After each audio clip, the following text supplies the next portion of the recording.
Hola, ¿cómo están? ¿Cómo les va? Bienvenidas, bienvenidos. Estamos en modo paz. La paz, que desde que se conoció el fallo de la Corte Constitucional ha generado muchas expectativas, debates, división de opiniones, unas catastróficas que piensan que la paz está en jaque, que está amenazada, que la van a volver trizas. Otros, sin embargo, piensan que el fallo es muy razonable y es muy sensato. Incluso muchos de los que han apoyado el proceso de paz con las FARC desde el principio piensan que le va a dar mucha más legitimidad y mucha más deliberación a todas las leyes que pasen por aquí, por el Congreso. Hoy, cuando grabamos este programa, todavía no se conoce el fallo completo de la Corte Constitucional, pero lo que sí es claro es que el uribismo se anota un gol frente a la larga lista de objeciones que tiene a la paz con las FARC. Este logro jurídico se logra con una demanda que presentó el senador del Centro Democrático, Iván Duque, en agosto del año pasado, con el respaldo de más de 1 millón de firmas. Y con él vamos a conversar en detalle hoy sobre este fallo de la Corte y sobre todos estos altibajos e incertidumbres alrededor de la paz. No se vayan, regreso en 2 minutos.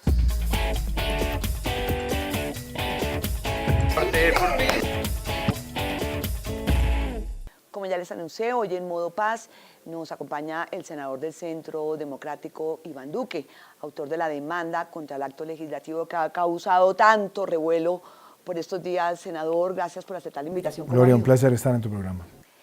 Me imagino que está muy contento con este logro jurídico ante la Corte Constitucional.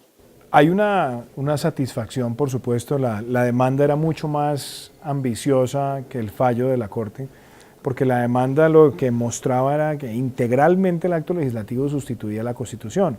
Primero, acortando los tiempos. Segundo, sometiendo al Congreso a ser un notario al servicio de la Casa de Nariño. Tercero, comprometiendo los planes de desarrollo por prácticamente 2 décadas.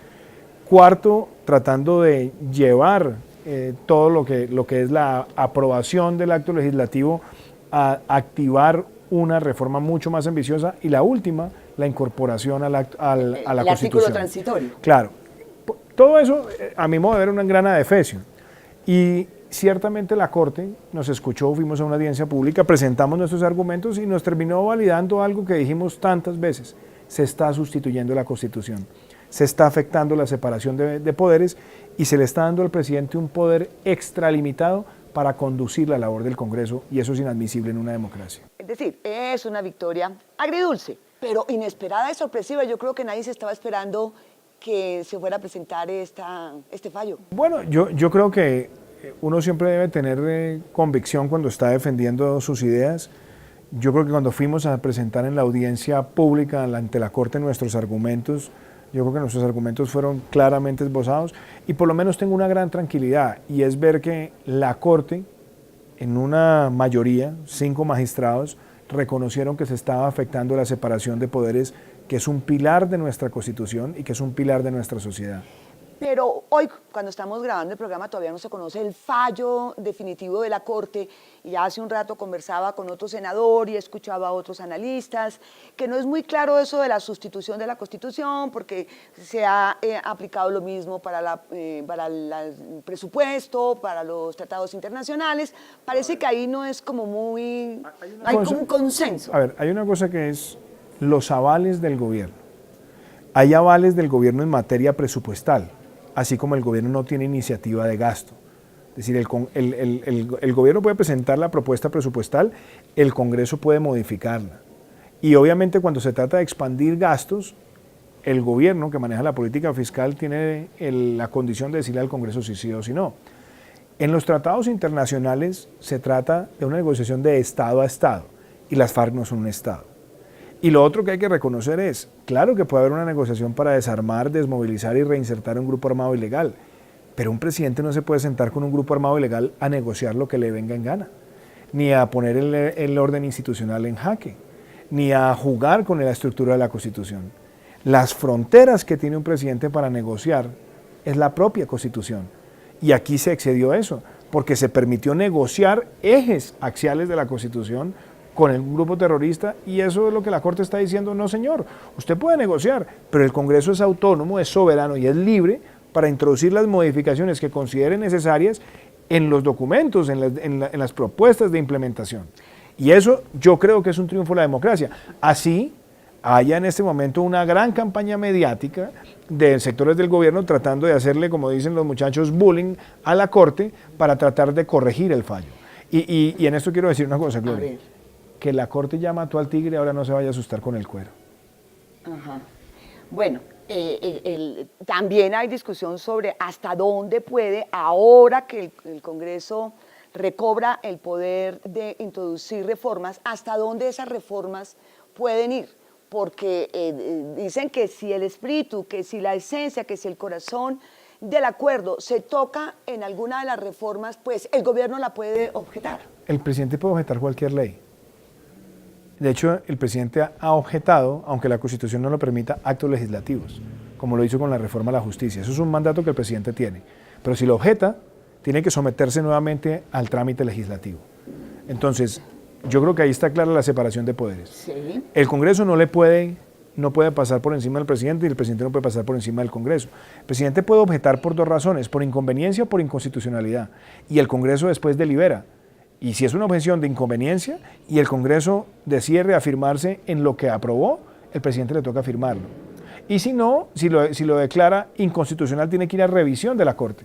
Bueno, pero esa es la separación de poderes. Todo tiene que ir a revisión de la Corte, porque hablábamos hace un rato, es que todo lo que pase por aquí, la Justicia Especial para la Paz, que todavía no ha estudiado la Corte, la reglamentación de la amnistía, que todavía no la ha revisado la Corte. Al final, todo, a pesar de la autonomía del Congreso y demás, todo, al final de cuentas, el visto bueno lo da la Corte Constitucional. Es que yo lo que creo es que hay que defender la separación de poderes. Sí, estamos... Y aparte de defender la separación de poderes, lo que hay que entender es que esto no es un cataclismo, como han tratado de presentar algunos, sino es una gran oportunidad. Porque en la medida que haya más deliberación y se puedan forjar consensos, el país gana, porque hay más perdurabilidad. Las cosas que no han sido consensuadas, que pasaron sin la deliberación, que desconocieron el mandato popular del 2 de octubre, hay que corregirlas. Yo sí he escuchado que incluso personas que han estado, analistas, juristas, que han estado con todo el proceso y con todo el acuerdo de paz con las FARC, de acuerdo, les parece que es sensato, que le da legitimidad, que les permite deliberar, que le pone límites al gobierno y establece esa separación de poderes. Es decir, efectivamente no es tan catastrófico como lo pintan algunos. No, y hay una cosa, Gloria. La Constitución colombiana tiene un artículo, es el 374, que dice que la Constitución solamente la modifica el Congreso, una asamblea constituyente o un referendo. Es decir, excluye de la reforma constitucional a cualquier otro poder público y le da ese mandato excepcional al Congreso.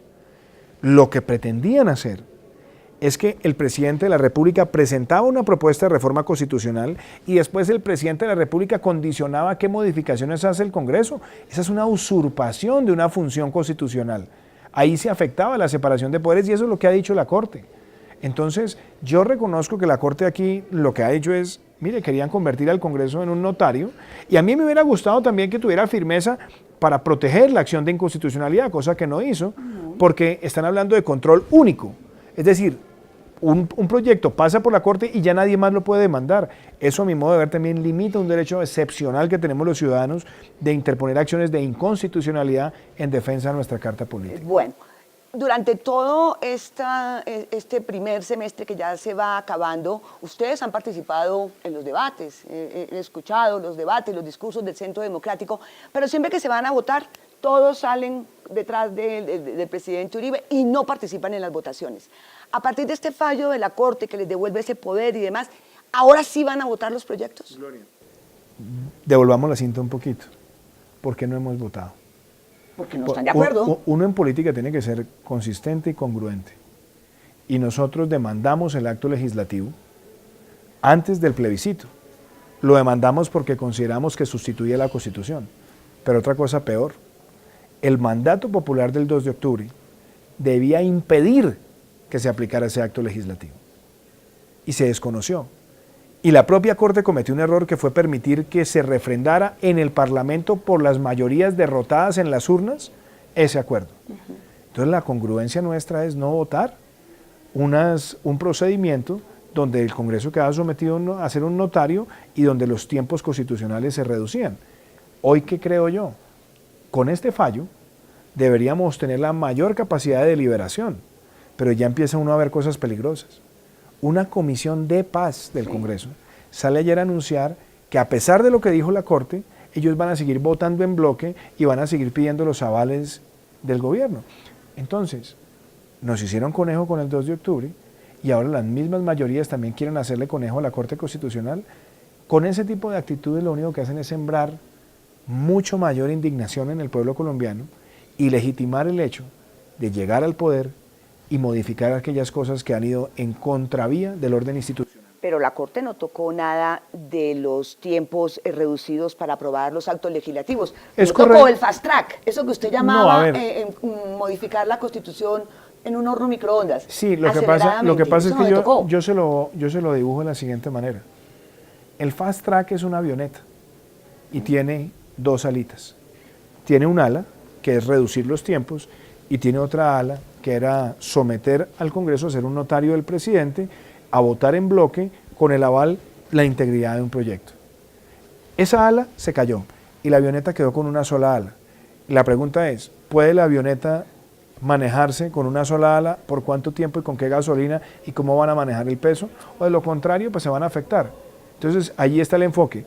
O el enfoque es pasarse por la faja lo que dijo la Corte, que lo pueden hacer las mayorías como en efecto lo hicieron, porque lo que había fue aprobado por las mismas mayorías del gobierno, o pueden entender que aquí la Corte le ha dado la última gran oportunidad al Congreso como institución para construir unos consensos que perduren en el tiempo y que permitan tener una paz que sea sostenible y que sea representativa de todo el país. Porque una paz solamente arbitrada o manejada o construida por un gobierno agonizante como el que tenemos, que en un año va a estar saliendo, lo único que puede terminar haciendo es generando mucha más indignación en el pueblo colombiano y más legitimidad para reformar después todas las cosas que se hicieron mal. Regreso en 2 minuticos para seguir conversando con el senador Iván Duque del Centro Democrático y este fallo de la Corte Constitucional que todavía despierta controversias y no hay mucho acuerdo porque no se conoce el fallo completo y definitivo. Regreso. Sí, porque al final de cuentas, ¿cuánto se va a demorar la Corte? Acuerdo para la paz en el camino hacia la reconciliación. Dejación de armas. A partir de la firma de este acuerdo, inicia el plazo de 180 días para que las FARC dejen las armas y se reincorporen a la vida civil. La dejación de armas se realizará bajo el siguiente procedimiento. Se registrará la cantidad y el tipo de armas que poseen, las mismas que serán dejadas. En ese registro debe especificarse el carácter de las armas. Dentro de los campamentos ubicados en las zonas veredales, o sea, los sitios de concentración pactados, y solo mientras estén dentro de ellas, cada uno de los guerrilleros estará autorizado a portar un arma individual y todos serán vigilados por el componente internacional del mecanismo de monitoreo y verificación. Esta comisión además recibirá todas las armas de las FARC-EP. Una vez las armas sean registradas e identificadas, ese armamento será almacenado en un container y se procederá a su extracción. La extracción del armamento consiste en la salida física del armamento de la zona y posteriormente fuera del país. Quedará bajo responsabilidad de la Organización de Naciones Unidas hasta su destinación final. Las armas serán destinadas a hacer 3 monumentos, uno en las Naciones Unidas, otro en Cuba y otro en territorio colombiano. Acuerdo para la paz en el camino hacia la reconciliación.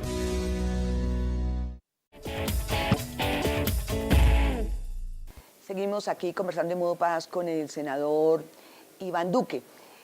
Le vi un trino que decía exactamente, perdón, aquí las gafas, haremos todo lo posible por desmontar lo que genere impunidad. Es decir, están decididos a que ahora, en este segundo semestre, como falta toda la reglamentación de la Justicia Especial para la Paz, ustedes puedan introducir cambios de fondo en ese acto legislativo. A ver, hay cosas que ya han sido aprobadas que va a tocar modificarlas cuando nosotros lleguemos a la presidencia de la República. Yo le quiero decir las cosas graves, Gloria, es que cuando uno piensa en la Justicia Especial para la Paz y uno se da cuenta que la Procuraduría es un convidado de piedra que solamente participa por invitación, cuando es el garante del debido proceso, hay una falla estructural. Cuando uno ve que que en esa justicia especial para la paz puede haber calificaciones jurídicas propias, es decir, crear delitos, hay algo que está mal.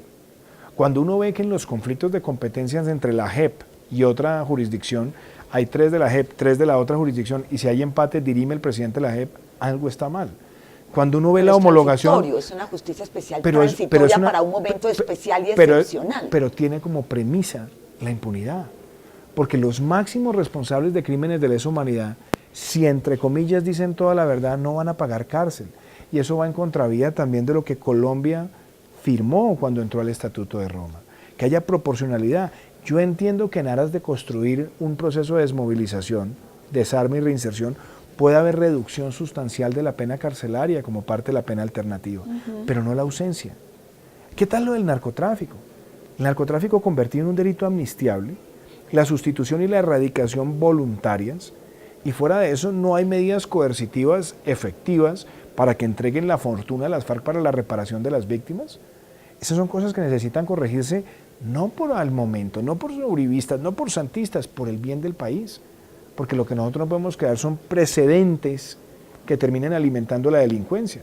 Entonces, el día de mañana, el clan Úsuga decide encontrar, el clan del Golfo decide encontrar un discurso político para justificarse y dice, yo quiero entrar en un proceso de desmovilización, desarme y reinserción, y pueden pedir el oro y el moro. ¿O qué tal el ELN en este momento que sigue flagelando al país y se siente legitimado para pedir el oro y el moro? Yo creo que aquí es donde nosotros tenemos que entender que el pedir una paz sin impunidad es la base de la construcción de un verdadero Estado de Derecho. El gobierno le ha hecho creer al mundo que es que nosotros estábamos en una guerra civil y que entonces aquí no había ningún orden. No, señor. Aquí tenemos una democracia con instituciones y la Constitución dice que es un deber del Estado proteger la vida, honra y bienes de los colombianos. Es decir, la fuerza pública está defendiendo la Constitución cuando sale con actitud ofensiva o disuasiva frente al crimen. Y ahora los quieren homologar como si se tratara de dos fuerzas equiparables. No, señor, las FARC han flagelado al pueblo colombiano y lo primero que tiene que haber es arrepentimiento, contrición de parte de ellos, y la primera pieza de justicia es que los máximos responsables estén dispuestos a pagar una pena ante la justicia por los crímenes que cometen. Pero si hay justicia y reparación y se han venido pidiendo perdón y Gloria, usted sí cree... Gloria, pedir perdón sin sanción es muy fácil. Pero yo pregunto, ¿por qué en Colombia, a mí me encanta más el nombre del programa, Modo Paz?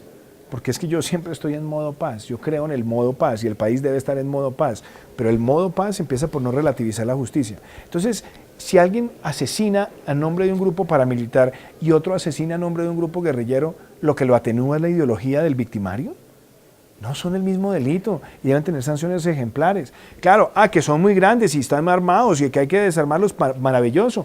Y en aras de esa desmovilización, desarme y reinserción, reduzcamos las penas como un mecanismo alternativo, en aras de que haya verdad y reparación. Pero lo que no puede haber es la ausencia de pena carcelaria, porque se alimenta la impunidad en la sociedad. Pero sí debe ser mayor el castigo cuando el delito lo comete un actor del Estado. Precisamente por lo que encarna el militar o el policía, porque es la defensa de la institucionalidad. Si comete un delito... Pero bueno, esa no es la discusión en este momento. Pero a mí me parece importante, porque usted lo ha planteado, y las fuerzas militares, por supuesto que tienen un estándar más alto. Y yo nunca he dejado de decir eso. Es más, hay unas circunstancias de modo, tiempo y lugar de acción operativa y de acción de la fuerza que llaman actos del servicio, que deberían tener la garantía de ser juzgados por la justicia penal militar, como lo han hecho otros países, pero eso implica que Colombia fortalezca su justicia penal militar, no para que sea indulgente, sino para que sea drástica, pero al mismo tiempo con las garantías de investigación. Y la otra, los que deshonren el uniforme, los que hayan abusado del uniforme y hayan cometido crímenes graves como los falsos positivos o mal llamados falsos positivos, porque realmente son crímenes deleznables, deben tener todo el peso de la ley. Pero en este, pues digo que no es el tema de discusión, porque en esto de la Justicia Especial para la Paz no se establece que los militares de los falsos positivos tengan más cárcel que los guerrilleros o que los pero sí es muy claro. A ver, la filosofía. A mí me parece importante que se haya hecho una diferenciación de la cadena de mando de las fuerzas militares, porque es que las fuerzas militares son fuerzas legítimas Y además, a la luz de los fallos que ha tenido la Corte Penal Internacional, como el caso Lavenga o el Bemba Gombo o el de Joseph Katenga, todos han hablado de cadenas de mando, pero son muy claros en diferenciar que una cadena de mando de las fuerzas militares tiene unos conductos que adquieren unas responsabilidades escalables, pero también logra diferenciar cuáles de esas altas jerarquías están ausentes de una sanción simplemente porque no tenían un control efectivo. Pero eso no puede ser homologado a las fuerzas ilegales porque la propia Corte Penal Internacional ha dicho la responsabilidad en el caso de un irregular inmediatamente salta a la cabeza. Eso ha sido jurisprudencia internacional. Pero igual aplica para el ejército. No aplica. Entonces, lo diferencia. Pero eso porque se aprobó hay una cadena ahorita de en la Justicia Especial para la Paz, dejando de lado esa doctrina de la Justicia Especial se aprobó. de la Corte Penal Internacional. Eso es lo grave, que se hizo la diferenciación para las fuerzas militares y no se hizo para la guerrilla. Al dejar el vacío y solamente referirse a la cadena de mando de las fuerzas militares, lo que están tratando es de dejar un vacío que lo llena la aplicación del criterio de cadena de mando de las fuerzas militares. O sea, que Márquez y los en el primer de acuerdo arriba de las FARC pues tampoco tienen responsabilidad en la cadena de mando. Y en el primer acuerdo de La Habana, los artículos 44 y 59 del capítulo de justicia eran idénticos. Después los quitaron. ¿Por qué lo quitaron? Para favorecer a las FARC con el criterio de interpretación de las fuerzas militares, y ese es un gran error que no puede cometer Colombia. Bien. Voy a irme un poco antes al corte a comerciales para cambiar totalmente de tema y hablar de la actividad política. ¿Le parece? Regrese.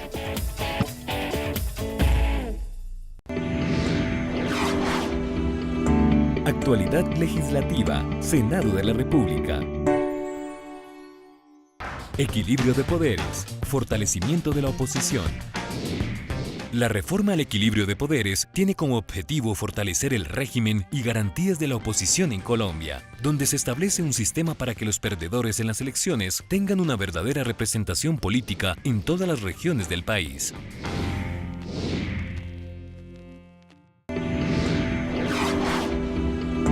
Actualidad legislativa, Senado de la República.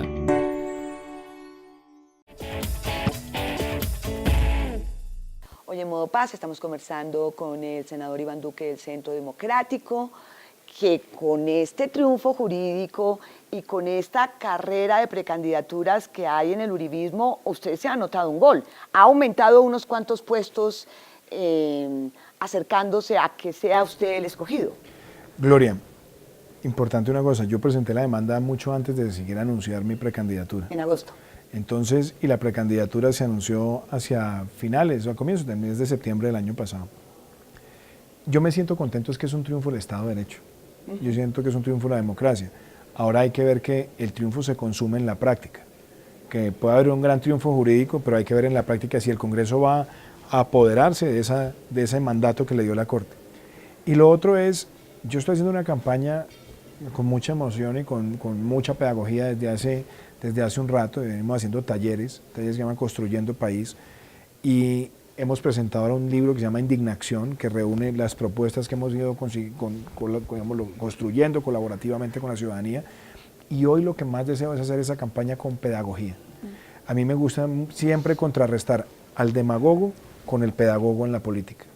Y el pedagogo en la política tiene que tener propuestas financiables, visibles, construibles, que no llevan al país al populismo que promete pan para hoy y es hambre para mañana. Y moderación, porque es que en el Centro Democrático hay demasiada exaltación.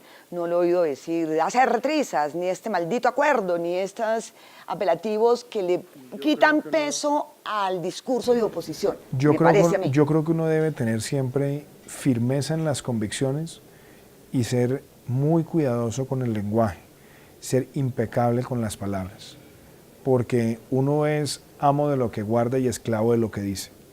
Cuando uno utiliza términos en la política que son extremos, puede que lleven aplausos, pero inmediatamente son divisorios. Y yo creo que la política que Colombia necesita hoy es construir entendiendo y escuchando al prójimo. Por eso yo me siento muy contento, Gloria, de haber sido ya senador casi 3 años y haber sacado 4 leyes de la República desde la oposición, escuchando al gobierno, escuchando a los otros partidos y construir desde ahí. Esa es la política en la que yo creo, sin sacrificar la defensa firme de los principios, que es ser uno muy fuerte con sus argumentos y ser muy respetuoso con las personas. ¿Pero va tomando la delantera? ¿Siente usted que hay un mayor reconocimiento? No solamente la mesura a la que hago referencia, sino que hay más enjundia, hay más trabajo para ganarse esa candidatura. A mí me motiva todos los días más trabajar y exigirme para tratar de hacerlo mejor. Y a mí muchas veces me dicen con las encuestas, que las encuestas siempre son la foto de un día y demás. A mí hay una carrera que me enseñó muchas cosas en la vida, que es el Gran Derby de Kentucky del año 2009. Había un caballo, se llamaba Mind That Bird. Y Mind That Bird, cuando arrancó la carrera, se quedó atrás. Pero tenía algo muy interesante. Tenía ritmo. Y iba viendo cómo en la medida que se iban acortando las distancias se quería más ritmo. Y Mind That Bird acabó ganando la carrera. Yo creo que uno tiene que hacer una campaña pensando en el ritmo y en la capacidad de ir convenciendo y persuadiendo y motivando a la ciudadanía. Yo por eso no me fijo tanto en las encuestas en este momento, me fijo más es en la capacidad nuestra de tener una atracción, de estar en contacto con la ciudadanía y recibir de parte de la ciudadanía con afecto que el mensaje le está llegando. Oyó el mensaje al señor Luis Alfredo Ramos, que le sacó mucho más ventaja en la última encuesta, que sí es una foto, pero en este momento el exgobernador Luis Alfredo Ramos va como en 2 y usted va ahí en 4, pero ahí, con ritmo.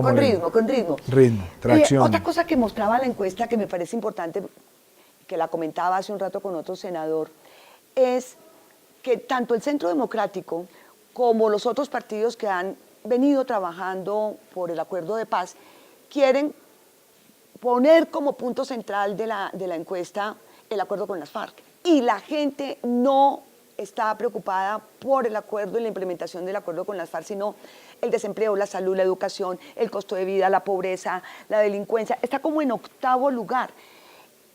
Hay que estar muy pendiente de eso porque de pronto los políticos van por un lado y resulta que la gente tiene otras angustias y otros agobios que no tienen que ver con este tire y afloje entre Uribe y Santos. No, si hacemos es que la yo paz creo con la FARC, con el ELN y la gente por otro lado. Es que yo creo una cosa, Gloria, yo por eso nunca he caído en la banalidad de decir es que estas elecciones sobre un tema u otro. Hay algunos que dicen es que estas son las elecciones sobre el proceso, otros sobre la corrupción. El país quiere es una visión integral que le permita con propuestas concretas decir qué vamos a hacer en salud, qué vamos a hacer en educación, qué vamos a hacer en lucha contra la corrupción, en innovación, en emprendimiento, en política agraria. Ese es el trabajo que nosotros hemos hecho. Yo fui a la convención del Centro Democrático y entregué mis 162 propuestas para la transformación de Colombia, que están desagregadas en todos los ejes temáticos. ¿Por qué? Porque es que la gente que está viviendo las situaciones del país diario está preocupado es cómo le van a atender mejor en un hospital, cómo no le van a robar el celular, cómo va a encontrar un empleo formal. Yo creo en eso y por eso yo prefiero hacer una campaña porque muchas veces me dicen, pero eso de esa visión de país, no, es que eso es lo que el país necesita y es la responsabilidad que como candidato quiero cumplirle al país, pase lo que pase en el veredicto de las urnas. Pero por eso entregamos un libro que se llama Indignación, donde está nuestro diagnóstico de los problemas económicos, sociales, institucionales y las propuestas, que es lo que yo he tratado de hacer desde el Congreso. Donde hago una crítica, tiene que haber una propuesta, porque el país está cansado de esas oposiciones hirsutas que nunca están pensando en las alternativas. Y eso es lo que yo espero hacer en el ejercicio de la política. La equivocación es esta polarización entre el santismo y el uribismo, que es hacerle juego a todo esto y entonces que sí, que no, y la gente con sus necesidades, esperando a ver quién le habla de sus propias necesidades, sino que si Uribe dijo, que si Santos dijo, y el Centro Democrático, Gloria, me perdona, pero ahí va empujando esta polarización del país. Yo tengo una percepción frente a eso. Hay gente que dice, mire, es que la polarización es Santos y Uribe.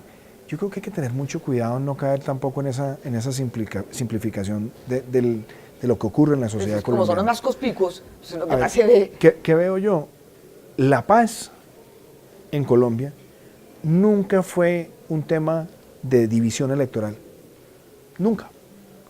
Y el presidente de la República supo convertir a la paz en un mecanismo para tratar de estigmatizar a unos y jalar a otros. Porque él llamó a unos amigos y a otros enemigos de la paz. Un error garrafal. Y eso es lo que ha profundizado una división que no existe, porque todos los colombianos queremos la paz. La oportunidad que tuvo el presidente después del plebiscito de poder llamar a un gran acuerdo nacional y encontrarnos en los puntos donde podía haber acuerdo y mantener unas diferencias, se perdió. Se perdió por su tosudez, por quererle imponer a la sociedad una visión cuando la sociedad, una parte importante, se la ha rechazado. Entonces yo prefiero hoy decir con claridad, cuando me dicen, ¿usted va a hacer trizas los acuerdos? Digo, no, porque es que ya hay unos principios humanitarios que hay que preservar.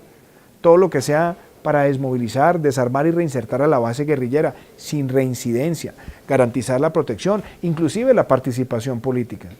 Pero yo en lo que me he plantado en defender unos criterios de Estado de Derecho es, no premiemos a los máximos responsables de crímenes de lesa humanidad, exijamos que paguen sus deudas con la justicia, que participen después de haber pasado por la justicia y no construyamos impunidad favoreciendo el narcotráfico como un combustible que alimenta la violencia en Colombia. Escuchaba a algunos senadores que esto de la reforma política, producto precisamente del acuerdo con las FARC que presentó la misión electoral, que presentar esta reforma política ahora, en plena precampaña electoral, con ya el presidente con el sol a la espalda, no es una buena idea y hay muchos reparos. Ya Cambio Radical dijo que no le gustaban las listas cerradas, el otro que cómo van a limitar la reelección. ¿A usted qué le parece bueno y rescatable de la reforma política? ¿Y si cree que se puede aprobar algo en el próximo semestre? Yo le separo dos cosas. Una, los principios y otra, el procedimiento.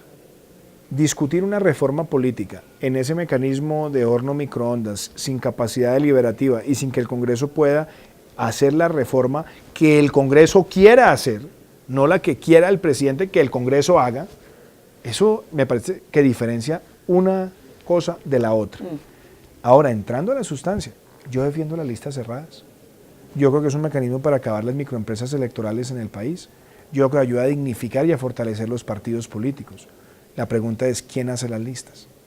¿Vamos a volver a los partidos del bolígrafo o los partidos van a tener mecanismos democráticos dentro de los partidos para que llegue gente competente a cumplir las labores legislativas? Dos, ¿nosotros estamos de acuerdo o no con limitar los periodos de las personas en el Congreso? Yo estoy de acuerdo. Yo he dicho 3 periodos, que pueden ser consecutivos o partidos, pero hay que limitarlo para que haya una renovación de la actividad política. No me convence mucho lo que quieren hacer con la Corte Electoral, que es algo que a mí además pero parece que ya no fue la Corte Electoral. Sí, pero lo querían hacer, Gloria. Entonces uno empieza a preguntarse, nosotros, ¿por qué en Colombia tenemos ese ímpetu siempre de iconoclastas, de querer destruir y volver a construir y de que todo lo nuevo iba a funcionar cuando lo que no se cumple son las leyes, que ese es el problema que tiene el país. Claro, entonces, el voto electrónico, yo creo que hay preocupaciones grandes, porque yo creo que voto 100% electrónico no es conveniente. Hay que buscar mecanismos electrónicos para agilizar el procesamiento de datos, pero tiene que haber mecanismos de control, no solamente de control, sino mecanismos análogos que permitan realmente monitorear si lo que se expresó en las urnas es realmente lo que se escrutó. Sí. Entonces, encontrar esos justos medios a mí me parece importante, pero me parece gravísimo haberlo hecho por un procedimiento que sustituye la Constitución, que no garantiza la deliberación, y que vamos a ver si el Congreso realmente tiene autonomía o se ha sometido a ser un lacayo, las presiones de las FARC al gobierno y después del gobierno al Congreso. Ya, la Corte quedó por fuera. Ya se me acaba el tiempo, pero también entra ahora este semestre la ley de tierras, que también tiene muchos reparos y muchas objeciones el Centro Democrático. ¿Me podría decir 3 o 4 puntos así pues rapidito, Gloria, para terminar el programa, que le gustan y que no le gustan? Colombia tiene un problema de tierras histórico. Pero es un problema primero porque la gran mayoría de la tierra en Colombia no tiene trazabilidad en la propiedad. Entonces, ¿qué queremos hacer? Queremos cometer el error del pasado de volver al minifundio como prurito y entregar pequeñas parcelas y creer que con eso estamos haciendo justicia social y permitiendo el desarrollo y la movilidad social. Error. Yo creo que hay que pensar en una forma donde se integre al pequeño productor con el desarrollo agroindustrial, para que lo que surja en el campo es verdadero progreso, empleos formales, capacidad productiva, inserción a las cadenas de valor. Entonces yo creo que en materia de tierra, número 1, hay que respetar la tenencia de buena fe y permitir su formalización. Segundo, yo creo que hay que mirar cuál va a ser una buena política para el manejo de los baldíos y cómo esos baldíos se pueden integrar a escalas productivas y a cadenas de valor. Pero lo más importante, llevar la inversión al campo. Porque si no llega inversión al campo, no va a haber empleos formales, y si no hay empleos formales, se perpetúa la trampa de la pobreza en el campo. Entonces, por eso yo creo Llevar la política de tierra simplemente a convertirla es en un eje de ideologización de la política agraria gravísimo. Yo creo que hay que pensar en una política de tierras que responda realmente a esa integración del pequeño productor, la agroindustria y, ojo con esto, la inserción del sector agropecuario colombiano a las cadenas de valor para consumo interno y con miras al mercado de exportación. Se hizo unas buenas modificaciones, he visto que se sacaron muchos artículos que estaban sí, pero la quieren hacer por decreto, no. La quieren hacer por decreto. Una parte. Entonces, la otra va a entrar aquí a estudiar. Lo que me parece muy iluso es esperar que en lo que queda de tiempo se puedan aprobar tantas leyes importantes. Yo lo que no he logrado entender, Gloria, es por qué a los verdugos del campo se les ha dado el rol de ser los constructores de la política agropecuaria. Yo le pregunto una cosa, ¿usted cree que un violador como Garavito debería participar en la construcción de la política de pequeña infancia en Colombia? ¿Usted cree que David Murcia Guzmán debería ser el partícipe en la elaboración del estatuto financiero? ¿Por qué a los que han flagelado el campo y han llevado la desazón al campo les están dando el rol de hacer la política agropecuaria y no le dan esa participación de manera directa a quienes realmente han trabajado la tierra y tienen la vocación de hacer la tierra un lugar productivo en Colombia? Antes de irme, lo otro también es que el Congreso está lleno de latifundistas y los latifundistas haciendo reformas a las tierras es lo que también ha impedido que esto se pueda realizar. Gloria, yo no sé. Hay muchos intereses. Mire, yo no sé quiénes sean o no latifundistas, pero a mí me parece que lo que hay que empezar a cambiar en el chip es que el desarrollo agroindustrial de un país ya no es un tema de la extensión de la tierra, sino de la productividad. Sino la capacidad productiva de la tierra. Usted ve los países que hoy son más exitosos en política agropecuaria, las compañías que desarrollan la escala agroindustrial no son los dueños de la tierra. Ellos arriendan la tierra y se la pueden arrendar a grandes, a pequeños o a medianos tenientes de tierra. Ahí es donde tenemos que llegar. Porque es que aquí hemos tratado la satanización del que tiene tierra y también... Pero improductiva, no que tenga bastante tierra, sino que sea improductiva. Sí, pero entonces la pregunta es, ¿qué necesita para que la tierra sea productiva? Entonces, usted tiene la extensión, tiene el acceso a maquinaria, tiene el acompañamiento, tiene la exención tributaria, tiene la unión con las cadenas de valor. O sea, nosotros no podemos volver al debate de los años 60 de las reformas agrarias, donde era la persecución del latifundio, el prurito del minifundio, se entregaron los minifundios y después los vendieron a los mismos terratenientes porque no la hicieron productiva. Yo sueño un país donde realmente hay una producción agroindustrial y donde los pequeños productores y quienes tienen la capacidad productiva agroindustrial se encuentren exitosamente. Gracias, muchas gracias. A ustedes también. Los veo la próxima semana. Adiós. Deme la mano.